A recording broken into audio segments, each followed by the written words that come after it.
Bismillah walhamdulillah wassalatu wassalam ala rasulillah wa ala alihi wa sahbihi ajma'in. Nous en sommes arrivés dans la lecture du livre de Cheikh Abd al-Razzaq al-Badr, comprendre les noms d'Allah Azza wa Jal, au nom glorieux d'Allah al-Alim. Al-Alim, donc le savant, l'omniscient. Cheikh explique: ce nom revient à plus de 50 reprises dans le noble Coran. À titre d'exemple, on le voit dans les versets suivants. Dans Surat al-Rum, verset 54, donc Surat 30, il crée ce qu'il veut car il est l'omniscient, l'omnipotent. Al-Alim, Al-Qadir. Allah dit dans Surat al-Nisa, Surat 4, verset 70, Allah suffit comme celui qui sait tout. Wa kafa billahi alima. Wallahu ta'ala a'lam. Dans Surat Al-Baqarah, verset 181, Allah dit: Allah sait tout et entend tout. Le Cheikh explique ensuite: Al-Alim signifie que sa science cerne les choses apparentes aussi bien que celles qui sont cachées. Elle appréhende, c'est-à-dire sa science, ce qui se fait de manière dissimulée, ainsi que ce qui est accompli ouvertement. Elle embrasse le monde supérieur et inférieur, le passé, le présent et l'avenir. Rien ne lui échappe. Al-Alim sait ce qui a été, ce qui sera et comment serait ce qui n'a pas été. Donc, ce qui n'est pas, comment il eût été s'il avait été. Donc, cela fait partie des caractéristiques de la science d'Allah Azza wa Jal. Donc, comment serait ce qui n'a pas été s'il devait exister. Il cerne toute chose de sa science et dénombre tout ce qui existe. Dans le noble Coran, il y a un vaste et clair exposé de la science d'Allah Tout-Puissant. Sa science englobe toute chose, tout comme le Très-Haut, subhanahu wa ta'ala, circonscrit toute chose de sa science. Allah, pureté à lui, évoque l'immensité de sa science dans plus d'un verset, parmi lesquels, dans Surat Al-An'am, Surat 6, verset 80, la science de mon Seigneur embrasse toute chose. Wasi'a Rabbi kulla shay'in ilma. N'y avez-vous pas réfléchi? Ça c'est Ibrahim qui s'adresse à son peuple. Je répète, la science de mon Seigneur embrasse toute chose. N'y avez-vous pas réfléchi? Ou ne vous rappelez-vous donc pas? Afala tatadhakkarun. Et dans Surat Ghafir, la Surat 40, verset 7, Seigneur, disent-ils, ta miséricorde et ta science embrassent toutes choses. Ce sont les anges qui parlent ici. Alladhina yahmiluna al-arsha wa man hawlah. Ceux qui portent le trône et ceux qui sont autour de lui disent: Seigneur, ta miséricorde et ta science embrassent toutes choses. Et dans Surat Taha, Surat 20, verset 88, Allah dit dans le sens du verset 98, pardon, en vérité votre Dieu est Allah l'unique, en dehors de qui il n'y a point de divinité, il embrasse de sa science toutes choses. Donc ici ça parle pour évoquer les versets qui montrent l'immensité de la science d'Allah Azza wa Jal. Ensuite, le Cheikh explique que le Tout-Puissant, Al-Aziz, rappelle que sa science inclut toute chose. Allah dit dans Surat Ali Imran, Surat 3, verset 120, Allah cerne le ragissement de toutes parts. Et dans Surat Hud, Surat 11, verset 92, en vérité, mon Dieu, Wasi'a Rabbi, mon Seigneur embrasse de sa science tout ce que vous faites. Et dans Surat Nisa, Surat 4, verset 108, il n'est rien de ce qu'ils font qui puisse échapper à la vigilance du Seigneur. Et dans la Sourate Nisa, pareillement dans le verset 128, la science d'Allah s'étend à toute chose. Donc Allah a évoqué l'immensité de sa science dans le Coran et que sa science inclut toute chose. Et également Allah, le Très-Haut, souligne que sa science embrasse aussi bien les pensées intimes que celles exprimées, les choses cachées et celles apparentes. Il l'affirme dans les versets qui suivent, dans Surat Ibrahim, Surat 14, verset 38.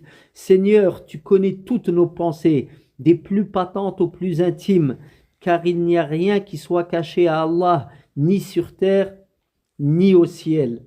Et dans Surat Ghafir, Surat 40, verset 19, Allah décèle la perfidie des regards et dévoile le secret des cœurs. Et Allah dit dans Surat Qaf, Surat 50, verset 16, nous avons créé l'homme et nous connaissons les plus intimes secrets de son âme, car nous sommes plus près de lui que sa veine jugulaire. Et dans Surat Al-Baqarah, verset 235, sachez qu'Allah connaît toutes vos pensées, craignez-le donc. Et dans Surat Al-Baqarah encore, dans le verset 77, oublie-t-il qu'Allah connaît toutes leurs pensées, des plus apparentes aux plus intimes? Et dans Surat Al-Nahl, Surat 16, verset 19, il est parfaitement informé de ce que vous dissimulez, de ce que vous divulguez. Et dans Surat Al-Tawbah, Surat 9, verset 78, ne savent-ils pas qu'Allah connaît leurs pensées les plus intimes et leurs entretiens les plus secrets? Car pour Allah, il n'y a point de mystère. Et dans Surat Taha, Surat 20, verset 110, Allah embrasse de sa science le passé et l'avenir des hommes, alors que la science de ces derniers ne peut le concevoir. C'est-à-dire cerner Allah de leur science, ils ne le peuvent. Allah Azza wa Jal cerne de sa science toutes choses. Et dans la sourate 9, At-Tawbah, verset 105, vous serez ramenés vers celui qui connaît l'invisible et l'apparent, il vous renseignera sur ce que vous aurez fait. Al-Cheikh poursuit en disant, Allah, pureté à lui, évoque que sa science renferme tout ce qu'il y a dans les cieux et sur terre. Donc on a évoqué l'immensité de sa science, le fait que sa science inclut toute chose et que Allah insiste sur le fait que sa science embrasse aussi bien les pensées intimes que celles exprimées. Donc Allah, après qu'il ait évoqué que sa science embrasse toute chose, il précise que parmi toutes ces choses, qu'est-ce que sa science embrasse? Toute chose, mais de la plus grande à la plus petite, c'est-à-dire ce qu'il y a dans les cieux et la terre, de sa création, et également de sa création, ce que les pensées des êtres, qu'elles soient, qu'ils les divulguent ou qu'ils les gardent cachés en eux, Allah est aussi bien savant de cela que de toute autre chose. Donc Allah, pureté à lui, évoque que sa science renferme tout ce qu'il y a dans les cieux et sur la terre. Donc on revient sur le fait qu'il englobe tout. Sa science englobe toute chose, comme ça a été évoqué précédemment, même les pensées, donc entre guillemets des choses abstraites et les choses concrètes. Donc Allah dit, Allah connaît parfaitement le mystère des cieux et de la terre et il a une claire vision de tout ce que vous faites. Sourate 49, Al-Hujurat, verset 18. Et dans la même sourate au verset 16, Allah connaît tout ce qui est dans les cieux et sur la terre. Il embrasse de sa science toute chose.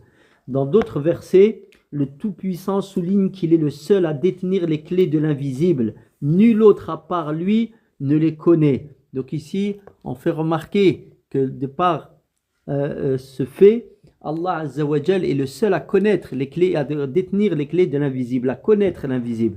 Donc dès que l'on voit que quelqu'un vient et prétend à la connaissance de l'invisible, donc il, par sa parole, sa prétention, directe ou indirecte, il dément Allah Azza wa Jal. Donc il mécroit par ce fait. Allah dit donc dans Surat 6, Al-An'am, verset 59, il détient les clés du mystère qu'il est seul à connaître. Le mystère ici, c'est le ghaib. وَلَهُ مَفَاتِحُ الْغَيْبِ لَا يَعْلَمُهَا إِلَّا هُ. Donc il a les clés de l'invisible. Il sait ce que recèle le sein de la terre, donc ce qu'il y a en terre et le fond de la mer. Nulle feuille ne tombe sans qu'il le sache. Et il n'est point de grain dans les entrailles de la terre, ni de brindille tendre ou sèche qui ne soit mentionné dans un livre explicite. Et dans la sourate 31, sourate Luqman, verset 34, il dit « La connaissance de l'heure du jugement relève uniquement du Seigneur qui fait tomber la pluie salvatrice et qui sait ce qu'il y a dans les matrices.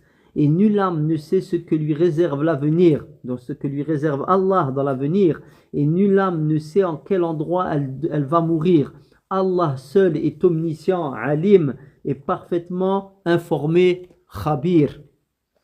Et Allah dit dans le sens des versets dans la sourate 13, Ar-Ra'd, Dieu sait ce que porte chaque femelle en son sein, de même qu'il connaît le moment où les matrices se contractent ou se dilatent, car toute chose chez lui a sa mesure. Il connaît le mystère de l'univers et ce dont peuvent témoigner les hommes. Il est le grand, le sublime.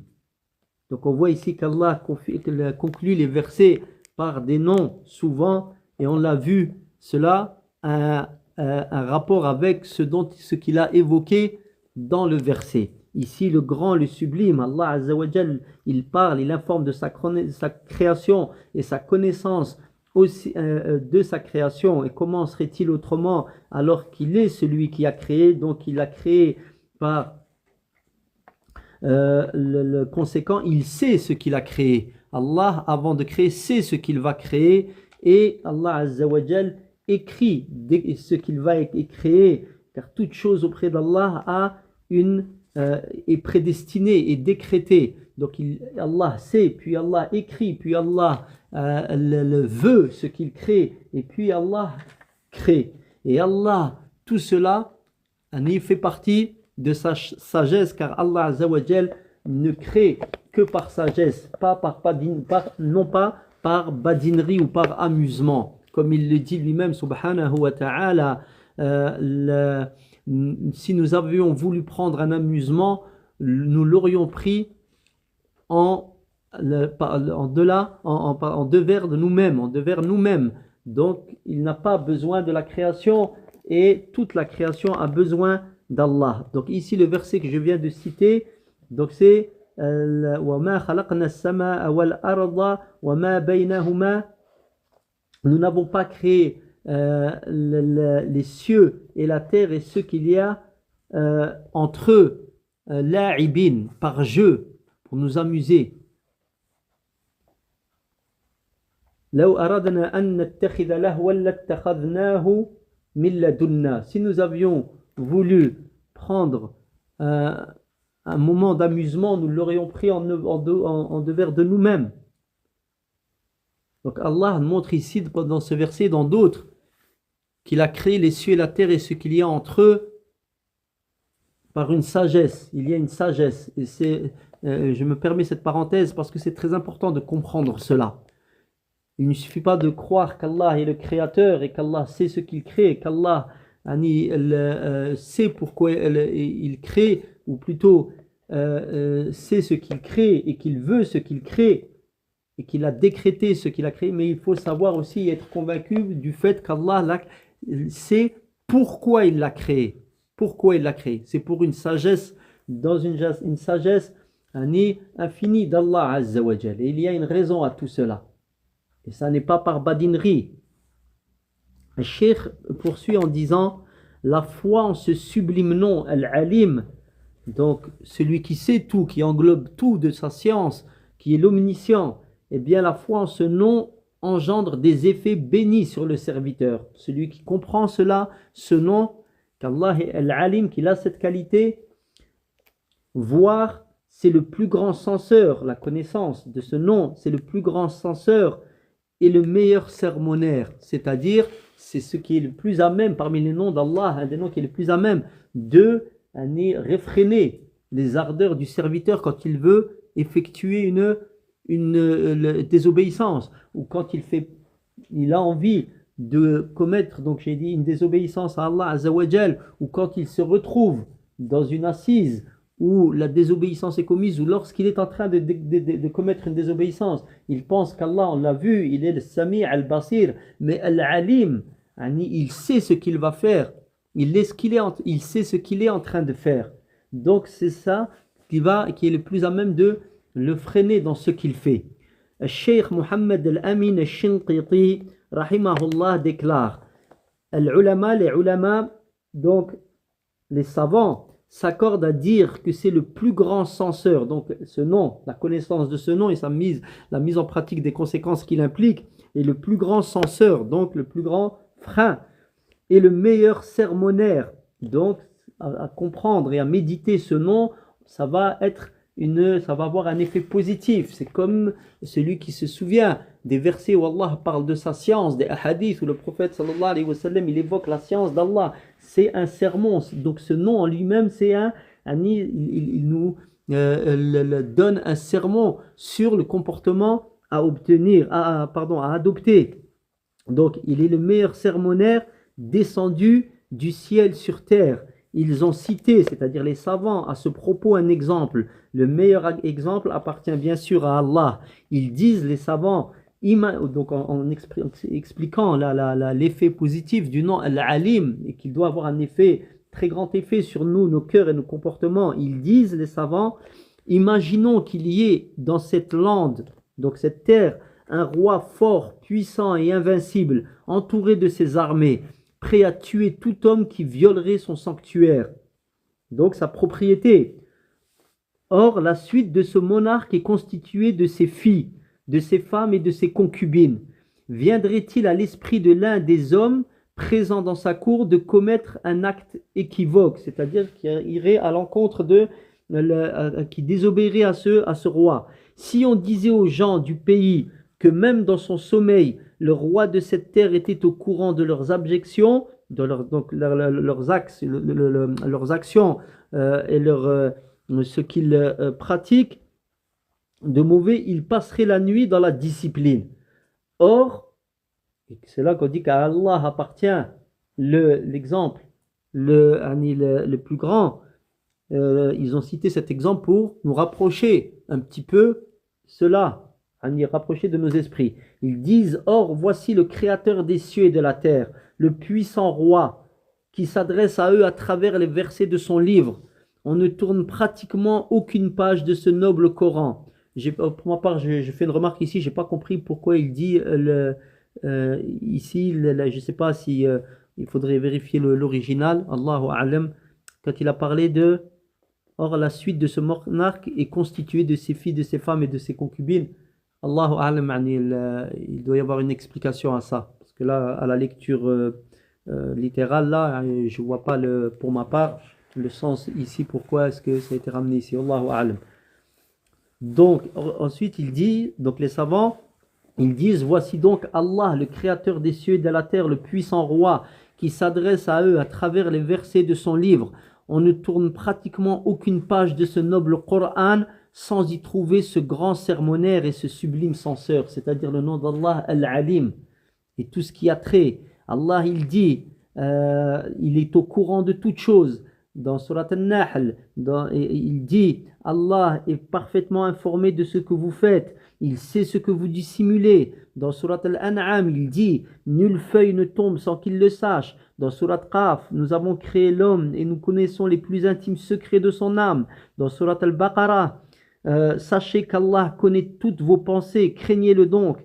Dans Surat Yunus, quel que soit l'état dans lequel tu te trouves, quel que soit le passage du Coran que tu récites, quelque œuvre que vous accomplissiez, nous en sommes toujours témoins à l'instant même où vous vous y engagez. Cheikh poursuit, par conséquent, il nous appartient à tous de considérer ce grand censeur et ce suprême prédicateur, le nom d'Allah Al-Alim. Si on le prend dans son vrai sens, il va nous, chaque fois qu'on va y penser et le méditer, ça va nous ramener à l'obéissance d'Allah Azzawajal et à la crainte de la désobéissance d'Allah et de ne pas l'oublier afin de ne pas courir à notre perte. C'est tiré de Al-Adb Al-Namir, donc c'est le nom de l'ouvrage. Par conséquent, Ibn Rajab, poursuit Cheikh Abd al-Razzaq al-Badr, Ibn Rajab rahimahullah raconte, un homme contraignit une femme à se donner à lui. Il lui enjoignit de fermer toutes les portes, puis demanda, reste-t-il une porte qui n'est pas close? Oui, répliqua la femme, celle qui se trouve entre Allah et nous. L'homme ne lui fit alors aucun mal. Des gens virent un homme s'entretenir avec une femme, ils s'écrièrent, certes Allah vous voit, qu'Allah nous couvre ainsi que vous deux.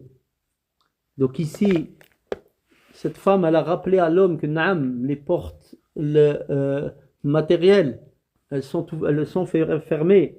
Voilà, qu'il en reste une ouverte, c'est celle qu'il y a entre Allah et ses créateurs, car rien n'échappe à Allah. Il est le Alim, Al-Alim, il est Al-Sami' Al-Basir, celui qui voit, qui entend, celui qui sait tout. Allah le Très-Haut déclare, Allah décèle la perfidie des regards et dévoile le secret des cœurs. Sourate 40, Ghafir, verset 19. Le Cheikh dit, celui qui médite et réfléchit sur ce verset, il trouvera le plus sublime censeur et la plus grande dissuasion. Je répète le verset. Allah décèle la perfidie des regards et dévoile le secret des cœurs.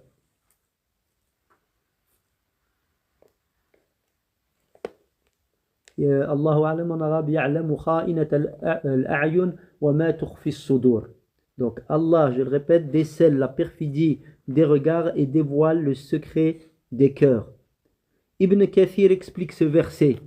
Allah le Très-Haut nous informe de sa science complète qui embrasse toutes les choses, qu'elles soient éminentes ou méprisables, grandes ou petites, infimes ou subtiles, afin que les gens redoutent cette science. Ils auront alors honte de lui, c'est-à-dire se tiendront avec humilité, donc ils auront honte de lui désobéir, subhanahu wa ta'ala, comme il s'y est, le craindront comme il le mérite et l'auront toujours en pensée, à l'instar de celui qui sait qu'il le voit.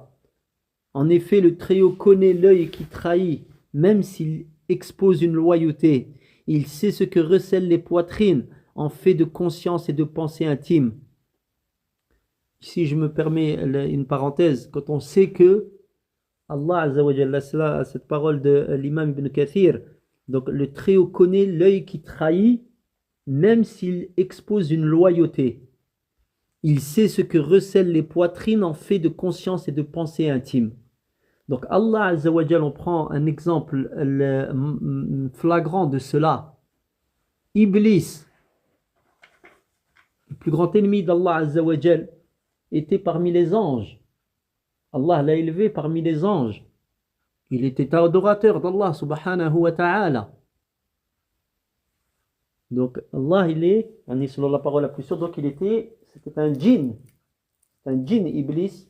Allah, il l'a élevé avec les anges. Un grand adorateur d'Allah. Walakin, avec cela, il a désobéi à Allah Azza wa Jal. Il a désobéi à Allah subhanahu wa ta'ala lorsqu'il lui a ordonné de se prosterner devant Adam avec les anges. Walakin, il ne l'a pas voulu. Malgré tous ces siècles, ces millénaires qu'il a passé dans l'adoration d'Allah Azza wa Jal, Allah l'a élevé.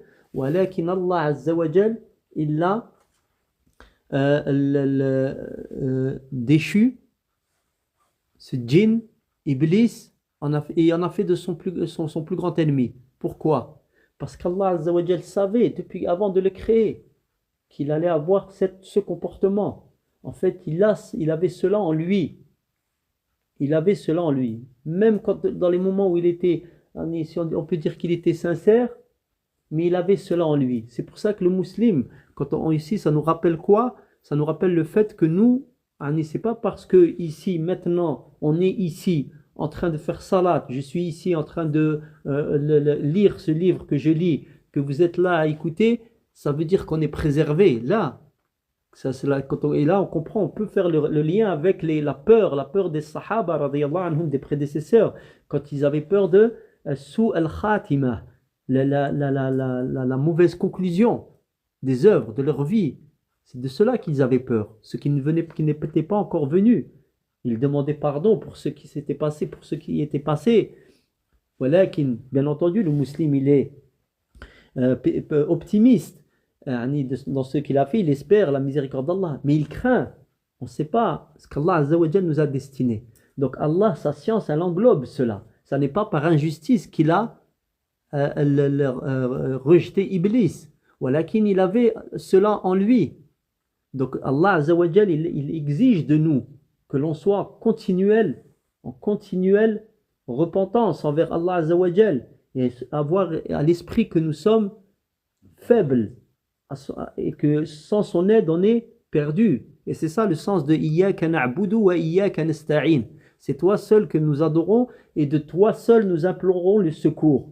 Donc l'adoration, elle va à Allah seul. Walakin pour pratiquer cette adoration, on a besoin du secours d'Allah. C'est pour ça qu'Allah ici, il associe l'adoration avec une partie de l'adoration. L'adoration, elle englobe toutes les adorations. La demande de secours, c'est une adoration. Pourquoi Allah Azza wa Jal ici l'a mis dans Surat al-Fatiha, que l'on répète à chaque salat,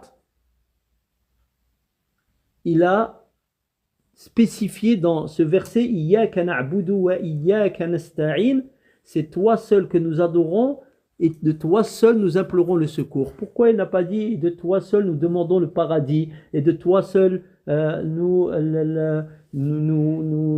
invoquons le pardon de nos péchés, le secours, l'aide d'Allah, le secours. Pourquoi? Parce que les savants expliquent que la première partie du verset c'est le but, l'adoration, et la seconde partie du verset c'est le moyen d'atteindre ce but. Al-ghaya wal-wasila, le but et le moyen d'atteindre. Sans l'aide d'Allah, on est perdu. Donc je vous ai évoqué tout cela dans le fait que pour savoir, pour bien affirmer qu'Allah il englobe toute chose de sa science et qu'Allah Azza wa Jal fait les choses avec science et qu'il y a une sagesse derrière tout cela. À partir de ce moment, le musulman, le vrai croyant qui s'accroche à sa foi, il ne va pas chercher au-delà de cela. Et il ne va pas commencer à poser des questions sur le comment et le pourquoi de la prédestination ou la kada. La science d'Allah englobe toutes choses. Et si Allah avait voulu qu'Iblis ne désobéisse pas, il n'aurait pas désobéi. Et comme Allah le dit, وَلَوْ شَاءَ اللَّهُ لَجَعَلَكُمْ أُمَّةً وَاحِدَةً. Et s'il avait voulu, il aurait fait de vous une communauté unique. Et Allah Azza wa Jal, comme le prophète sallallahu alayhi wa sallam, il a dit, si ce n'est la miséricorde d'Allah, nous n'entrerons pas au paradis. Il a dit, ne comptez pas sur vos œuvres. Allah fait ce qu'il veut. C'est ça, le musulman, il est là. Et il ne cherche pas à comprendre au-delà de ça. Pourquoi? Parce que Wallah, il va se perdre. Il va se perdre parce qu'il va essayer de chercher quelque chose qu'Allah a décrété. Il va essayer de comprendre le pourquoi de cette chose. Alors que les meilleurs hommes que cette terre ait portés, les plus pieux, les plus craintifs d'Allah, les plus appliqués dans l'adoration d'Allah, les compagnons du prophète sallallahu alayhi wa sallam, ils n'ont jamais posé cette question au sujet de la prédestination. Donc on reçoit ce qu'Allah Azza wa Jal nous a donné, on y croit et on l'applique. Et Allah Azza wa Jal, et là je reviens à ce que je vous ai dit tout à l'heure, la sagesse, al-hikmah, la sagesse d'Allah Azza wa Jal. Comme sa science englobe toute chose, sa sagesse englobe toute chose, il ne fait rien par badinerie, comme il le dit lui-même, qu'il soit glorifié. Donc ça c'est quelque chose, des gens ont essayé de rentrer par cette porte et ils se sont complètement égarés. Et à la fin, ils ont complètement dénué Allah de ses qualités de puissance, de science, de sagesse, en disant que Allah ne sait pas ce que les serviteurs font, jusqu'à ce qu'ils le fassent. Pour les plus égarés d'entre eux, le Qadariya, un groupe d'égarés que le prophète sallallahu alayhi wa sallam a décrit comme étant les Majous, les Zoroastres, les Mazdéens, les Zoroastres, c'est pas les adorateurs du feu. Les Majous de cette communauté, Al-Qadariya. Au départ, ils disent on est musulmans, walakin ils viennent et comment ils sont rentrés dans l'affaire de la prédestination, et à la fin, les plus égarés d'entre eux ont complètement accusé Allah, wal'iyadu billah, de l'attribut d'ignorance, dans la mesure où est-ce que les pires d'entre eux ont dit Allah ne sait pas ce que l'on fait jusqu'à ce qu'on le fasse. Donc nous sommes les créateurs de nos propres actions, alors qu'Allah il dit Allahu khaliqu kulli shay. Ala kulli hal, donc al-alim, C'est celui qui englobe toutes choses de sa science, des choses concrètes et les choses abstraites. Et donc on retient cet exemple qui a été évoqué au sujet d'Iblis, donc que j'ai donné, donc cet exemple que j'ai donné après avoir lu la parole de Cheikh Abd al-Razzaq al-Badr. Il dit en effet, le Très-Haut connaît l'œil qui trahit même s'il expose une loyauté. Il sait ce que recèlent les poitrines en fait de conscience et de pensée intime. Donc Allah Azza wa Jal sait ce qu'il y a en nous, même si cette chose, nous, on ne la sait pas encore. Et si elle sort de nous, c'est que ça n'est pas par injustice. Comme Allah dit dans le Coran, وَمَا رَبُّكَ بِظَلَّامٍ لِلْعَبِيدِ. Tout est lié à quelque chose et Allah Azza wa Jal est le plus savant. Donc c'est tout le temps que le musulman, il se doit de reconnaître, être conscient de sa faiblesse et de son besoin le permanent de l'aide d'Allah. إِيَّاكَ نَعْبُدُ وَإِيَّاكَ نَسْتَعِينُ قُلْ هُوَ اللَّهُ أَحَدٌ اللَّهُ الصَّمَدُ. On a vu le sens de samad. Donc à ce moment-là, on doit avoir conscience de cela et toujours nous orienter vers Allah Azza wa Jal, qu'Allah nous le permette. Il est fréquent de rencontrer le nom de Al-Alim dans le sillage des œuvres et de leur rétribution. Le but est non seulement de réveiller les cœurs, d'attirer l'attention des serviteurs sur la nécessité de les parfaire et de les réformer, mais également de les inciter à faire œuvre pie et de les dissuader des mauvaises actions. Allah seul est garant du succès, il n'y a de maître et de Dieu qu'Allah. La ilaha illallah. Donc voilà en ce qui concerne le nom d'Allah Azza wa Jal, Al-Alim. Wallahu ta'ala a'lam.